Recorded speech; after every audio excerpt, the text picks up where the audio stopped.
你是否曾误以为成为一名斯多葛主义者就意味着必须变成一块毫无感情的石头，切断与这个世界的所有情感连结？这是世人对这门古老哲学最大的误解，也是许多初学者在追求心灵平静时不慎跌入的深渊。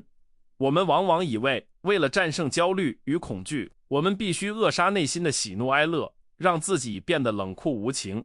然而，真正的斯多葛智者，其内心并非一片荒芜的沙漠，而是一座生机盎然的花园，那里充满了理性光辉照耀下的真实情感。这种误解源于对不动心这个词的错误翻译与肤浅理解。现代人将其等同于冷漠或麻木，但其本意是免受破坏性情绪的奴役。当我们强行压抑情感，试图将自己封闭在铜墙铁壁之中时，我们并未获得真正的自由，反而成为了另一种形式的奴隶，冷漠的囚徒。斯多葛哲学的真正目标，从来不是要把人类变成没有心跳的机器，而是要将混乱有害的激情转化为清晰、健康且充满力量的心理状态。今天我们要揭开斯多葛哲学中鲜为人知却至关重要的一章，良情及良性的情感或情感的升华。这是一个能够彻底改变你生活视角的概念。它告诉我们，智者不仅会思考，更会深刻的感受。如果你正因为生活的重压而感到麻木，或者因为害怕受伤而不敢敞开心扉，那么今天的内容将是你心灵的解药。我们将一起探索如何在保持理性的同时，拥抱那些能够滋养灵魂的积极情绪。想象一下，你的内心不再是狂风暴雨肆虐的海洋，也不再是死气沉沉的死水，而是一条源远流长、清澈见底的河流。这就是良情的境界。它不是那种稍纵即逝、依赖外物刺激的短暂快感，那种快感往往伴随着宿醉般的空虚与失落。良性的情感是灵魂在与自然和理性和谐共处时自然流露出的深层满足与宁静。这种情感是稳定的、可控的，并且完全属于你自己，没有任何人能将它夺走。古罗马哲学家塞内卡曾经深情地告诫他的朋友卢西利乌斯，我希望你拥有快乐，但我希望这种快乐是发自你内心的。这句话道出了良情的核心，它源于内在的德性，而非外在的运气。在现代社会，我们习惯于将快乐寄托在加薪、点赞或他人的认可上，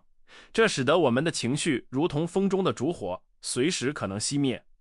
而斯多葛主义教导我们，真正的喜悦应当如同大地深处的岩石，坚定不移，不受外界风雨的侵蚀。我们必须区分激情与良情的本质区别。激情往往源于错误的判断，是对现实的扭曲反应，比如因为贪婪而产生的欲望，或因为恐惧而产生的惊慌。它们是灵魂的疾病，让我们失去理智，做出后悔莫及的行为。相反，良情是理性判断的产物，是灵魂健康的标志。当你运用智慧看清世界的真相，当你勇敢地接受命运的安排，你的内心自然会涌现出一种高贵的情感。这就是我们追求的目标。在接下来的旅程中，我们将深入剖析斯多葛主义者所接受的3种主要良性情感：意志、谨慎和喜悦。这不仅仅是哲学名词的堆砌，而是3把开启心灵自由的钥匙。你将发现，原来斯多葛主义者也会渴望，也会小心翼翼，更会开怀大笑。但他们的渴望不带贪婪，他们的谨慎不带恐惧，他们的喜悦不带狂躁。这是一种多么令人向往的生命状态，既充满活力，又安如泰山。许多人在接触斯多葛哲学初期，会感到一种深深的孤独感，彷佛自己正在走一条无人理解的苦行之路。你可能在深夜里质问自己，难道为了追求智慧，我就必须放弃身为人类的温暖吗？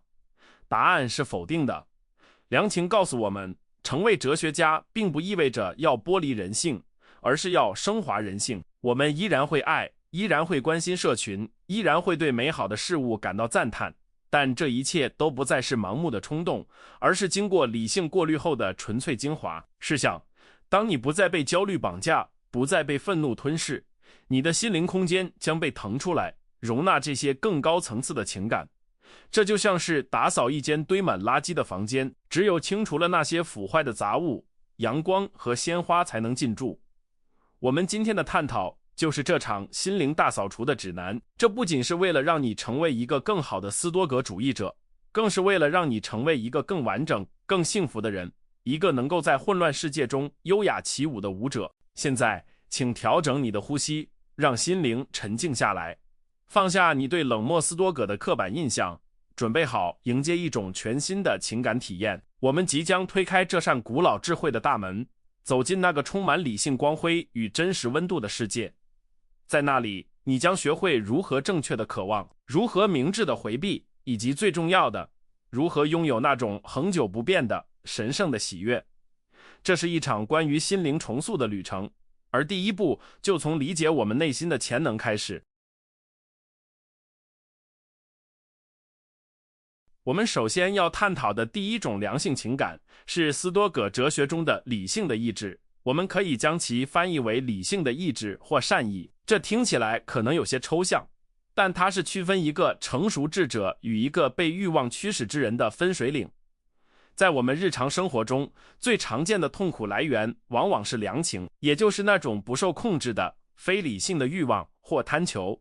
这种欲望是对那些我们无法掌控之物的盲目追逐，比如名声、财富或他人的爱慕。当我们被非理性的欲望所控制时，我们的心灵就像是一个无底洞，永远无法被填满。我们渴望升职，得到后又渴望更高的职位；我们渴望金钱，拥有后又恐惧失去。这种无休止的追逐过程充满了焦虑与不安，因为我们将幸福的赌注下在了那些随时可能变卦的外部条件上。斯多葛主义者深刻地意识到，这种被动的激情是灵魂的毒药，它让我们变得脆弱，轻易地被命运的波动所击垮。然而，拒绝被欲望奴役，并不代表我们就要停止追求。这正是理性的意志登场的时刻。与盲目的欲望不同，理性的意志是一种源于智慧的主动选择，它不是对外部结果的痴迷，而是对内在德行的向往。一个斯多葛主义者依然会追求卓越，依然会努力工作，但他的动力不再是我必须得到那个结果，否则我就完了，而是我选择尽我所能去实践美德，无论结果如何。试着在你的生活中应用这个区别。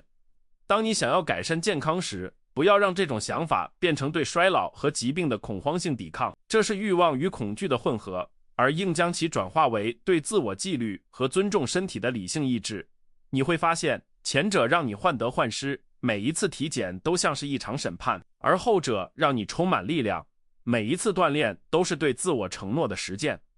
理性的意志是温和而坚定的，它不会因为一时的挫折而崩溃，因为它的根基在于你自己的行动。这种转变将我们从结果的奴隶变成了行动的主人。马可·奥里略曾无数次在日记中提醒自己，要在行动中找到满足，而不是在未来的回报中。当我们的渴望从外部获取转向内部完善，我们就获得了一种不可战胜的自由。你可以夺走我的财产，但你无法夺走我想成为一个正直之人的意志。这就是理性的意志的力量，它将那种燃烧殆尽的贪婪之火转化为持续温暖生命的恒久之光。接下来，我们必须面对人类情感中最黑暗的角落——恐惧。在斯多葛心理学中，与之对应的良性情感是谨慎或审慎，这或许是最具颠覆性的一个概念。通常，我们认为勇敢就是无所畏惧，但斯多葛主义者告诉我们，智者并非大胆妄为，他们非常小心，甚至可以说是时刻保持警惕。但关键在于，他们警惕的对象是什么？普通人被非理性的恐惧所折磨。我们害怕贫穷，害怕生病，害怕死亡，害怕别人的流言蜚语。这些恐惧源于一种错误的判断，即认为这些外部事物本身就是恶。当我们认定贫穷是邪恶的，我们就会在失去金钱时感到惊慌失措。这种恐惧会让我们畏首畏尾，甚至为了逃避想象中的灾难而背叛自己的原则。这种恐惧是毁灭性的，它让我们在灾难发生之前就已经遭受了折磨。与之相反，谨慎是理性对真实危险的健康回避。对于斯多葛主义者来说，这个世界上唯一的恶就是道德上的堕落、错误的判断和失去理智。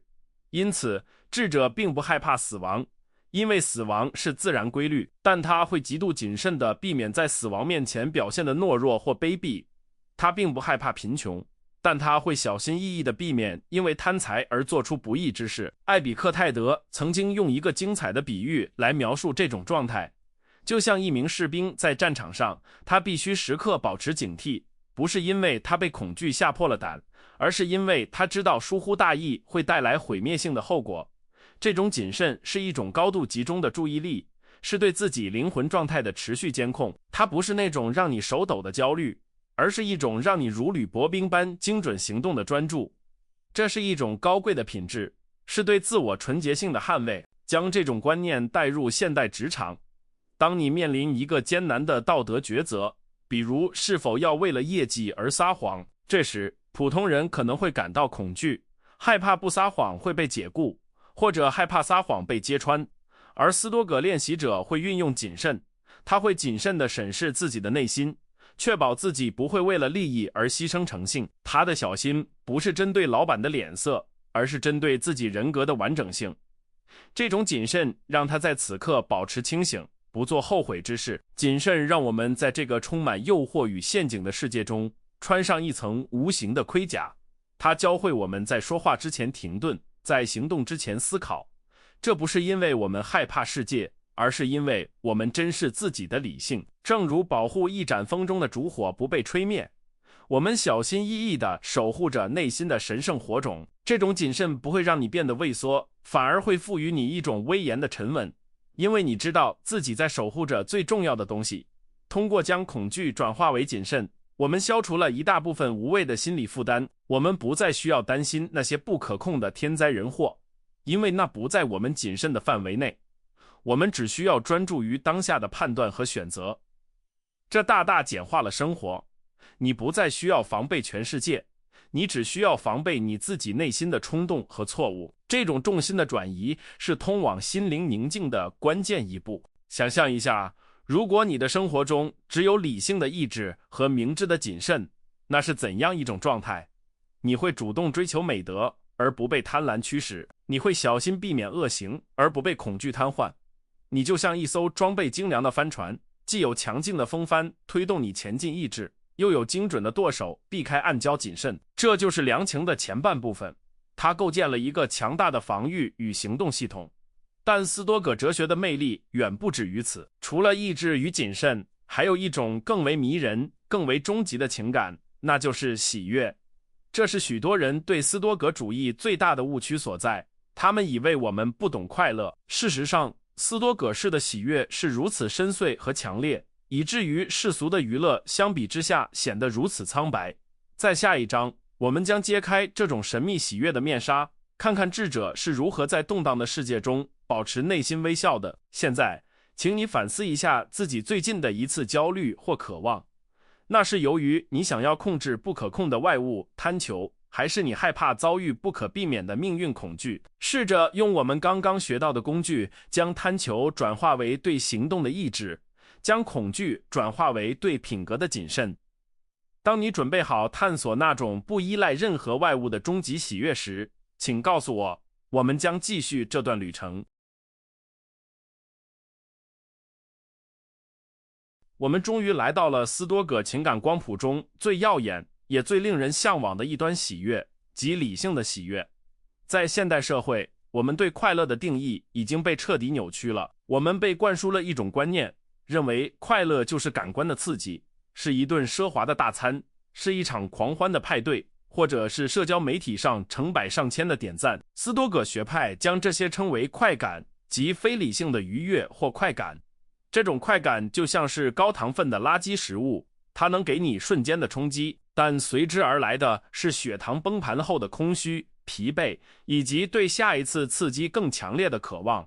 斯多葛主义者所追求的喜悦与这种廉价的兴奋截然不同，它不是一种因为好事发生而产生的被动反应，而是一种因为做对了事而产生的主动状态。当一个人的行为与他的良知完全一致，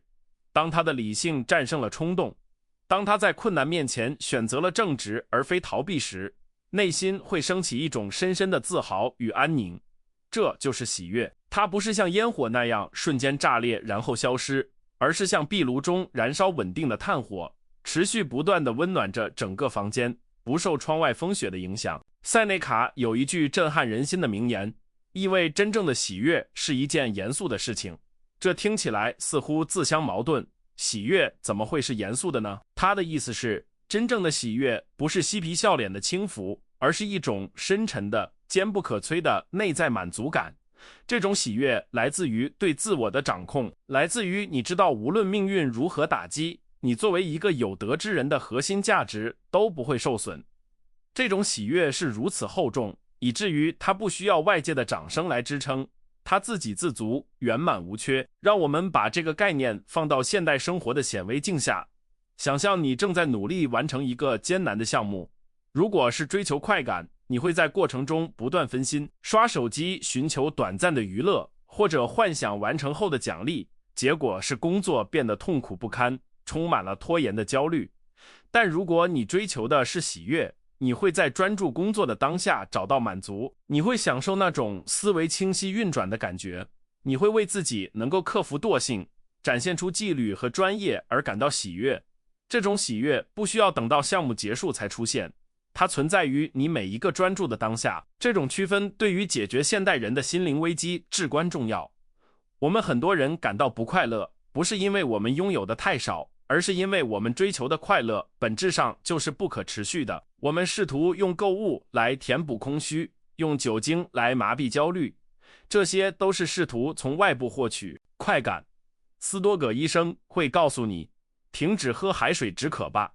转向你的内心，去寻找喜悦。当你今天忍住了一句伤人的话，当你选择了健康的食物而不是垃圾食品，当你帮助了一个陌生人而不求回报，请停下来，细细品味那一刻内心的感受，那种清澈的、无愧的轻松感，就是真正的喜悦。喜悦的另一个重要维度是对存在本身的感激。斯多葛主义者并非厌世者，相反，他们是这个世界上最懂得欣赏生活的人，因为他们不依赖特定的结果来获得快乐，所以他们能够从最微小的事物中汲取喜悦。一杯清水的甘甜，清晨阳光的温暖，朋友间真诚的对话，这些在常人眼中微不足道的小事，在斯多葛智者眼中都是宇宙的恩赐。他们不把这些视为理所当然，而是将每一个平凡的瞬间都视为值得庆祝的奇迹。这种喜悦还包含了一种对人际关系的深刻理解。普通人的快乐往往建立在占有之上，这是我的爱人，这是我的孩子，这是我的财产。当这些东西面临威胁时，快乐就变成了恐惧。而拥有喜悦的人，他们的喜悦建立在欣赏之上。就像你去花园赏花，你为花朵的美丽而喜悦，但你并不非要把它摘回家。你爱你的家人，不是因为他们属于你，而是因为你感谢命运让你们相遇。这种不带占有欲的爱，产生的是一种纯净、没有负担的喜悦。更进一步说，喜悦甚至能够在逆境中绽放。这听起来几乎是超能力的范畴，但这正是斯多葛哲学的巅峰。当面临痛苦、疾病或失败时，普通人会陷入悲伤，但斯多葛练习者会从中找到一种英雄式的喜悦。这不是受虐狂，而是因为他意识到这是一个测试自己品格的机会，是一个展现勇气和耐力的舞台。就像运动员在极度疲惫的训练中会感受到一种突破自我的快感，智者在逆境中也能感受到灵魂升华的喜悦。这种喜悦是不可战胜的。如果你的快乐取决于天气，那么下雨时你就完了；如果你的快乐取决于别人的赞美，那么批评时你就垮了。但如果你的快乐取决于你自己的理性选择，取决于你的美德实践，那么谁能夺走它呢？暴君可以把你关进监狱，但他无法阻止你在狱中保持高尚的灵魂。小偷可以偷走你的钱财，但他无法偷走你的诚实。喜悦赋予了我们一种终极的安全感，让我们在这个充满不确定性的世界上拥有一个永远宁静的避风港。我们必须明白，培养喜悦是一个循序渐进的过程，它需要我们不断地重新校准自己的价值观。刚开始，你可能会觉得这种喜悦不如感官刺激来的强烈，它没有过山车那样的尖叫，没有中彩票那样的狂喜，它是淡淡的、安静的。但随着时间的推移，你会发现这种淡淡的喜悦才是生命的真味。它不会让你宿醉，不会让你后悔，它会让你的眼神变得清澈，让你的步伐变得坚定。它是灵魂的健康食品，能够滋养你的一生。试着检视你的生活清单，有多少活动是为了追求快感，又有多少是能带来喜悦？刷1小时无脑短视频是前者，读一本好书并思考是后者，在背后八卦同事是前者，真诚的赞美对手是后者。斯多葛的生活艺术就是慢慢的调整这个比例，减少那些消耗灵魂的快感，增加那些滋养灵魂的喜悦。这不需要你出家修行，只需要你在日常的选择中多一份觉察，多一份对高品质精神生活的追求。喜悦还与我们对自然的顺应息息相关。当我们不再与现实对抗，不再抱怨为什么事情不是我想要的样子，而是学会爱上现实本来的样子，爱命运，喜悦就会自然流露。这种喜悦来自于和解，来自于与宇宙大道的共鸣。你不再是一个愤怒的抗议者，而是一个感恩的参与者。你意识到自己是这个宏大宇宙戏剧中的一部分，无论你的角色是国王还是乞丐，只要你演好了这个角色，你就值得拥有最崇高的喜悦。现在我们已经构建了一个完整的斯多葛情感体系，用意志来驱动正确的追求，用谨慎来规避道德的风险，用喜悦来享受美德的果实。这三者共同构成了一座坚固的心灵城堡。住在这座城堡里的人不是冷漠的石像，而是充满活力、热情且深沉的生命。他们的情感世界比任何沉迷于世俗享乐的人都要丰富和真实，因为他们的根基扎在永恒的真理之上。在这个充满噪音和诱惑的时代，拥抱良情是一种革命性的行为。它意味着你拒绝成为消费主义的傀儡，拒绝成为情绪波动的奴隶。你宣示了对自己心灵的主权。这条路并不容易，它需要每日的练习和反省，但回报是巨大的。当你真正尝到了喜悦的滋味，你就会明白为什么2000年前的那些哲学家，即使在流放、贫穷甚至死亡面前，依然能够谈笑风生，内心充满阳光。这段旅程还未结束，我们既然已经掌握了这些强大的工具，那么如何在每天的生活中具体的落实它们？如何将这种微观的情感转化与宏观的宇宙视角结合起来，从而获得一种超越生死的终极视角？在最后一章中，我们将把视野拉高，从浩瀚的宇宙高度俯瞰我们的人生，并给出最后的行动指南，让你带着这份古老的智慧重新走入人群，成为那个散发着温暖光芒的人。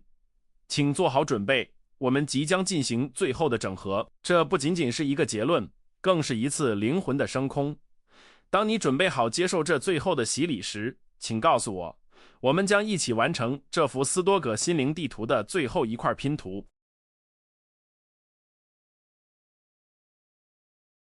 我们已经完成了一次深刻的心灵探险，彻底粉碎了那个关于斯多葛主义者是无情石头的陈旧谎言。现在你手中的地图已经清晰，我们用理性的意志取代了贪婪的欲望，用明智的谨慎取代了盲目的恐惧，用深沉的喜悦取代了廉价的快感。这不仅仅是词汇的替换，而是操作系统的彻底升级。当你开始运用这三种良性情感时，你就不再是一个被情绪风暴随意拍打的受害者，而成为了一位能够驾驭风浪、利用风向航行的熟练船长。你的情感不再是混乱的噪音，而是与理性合奏的优美乐章。现在，让我们尝试将视角从个人的内心世界拉高，运用斯多葛学派著名的高空视角去俯瞰我们身处的这个浩瀚宇宙。当你站在宇宙的高度审视你的良情时，你会发现一种更宏大的意义。你的理性意志其实是宇宙进化动力的一部分，你的谨慎是对自然法则的敬畏与顺应，你的喜悦是对生命秩序的赞叹。你不再是一个孤立的个体在与世界对抗，你成为了这个宏大宇宙理性的积极参与者。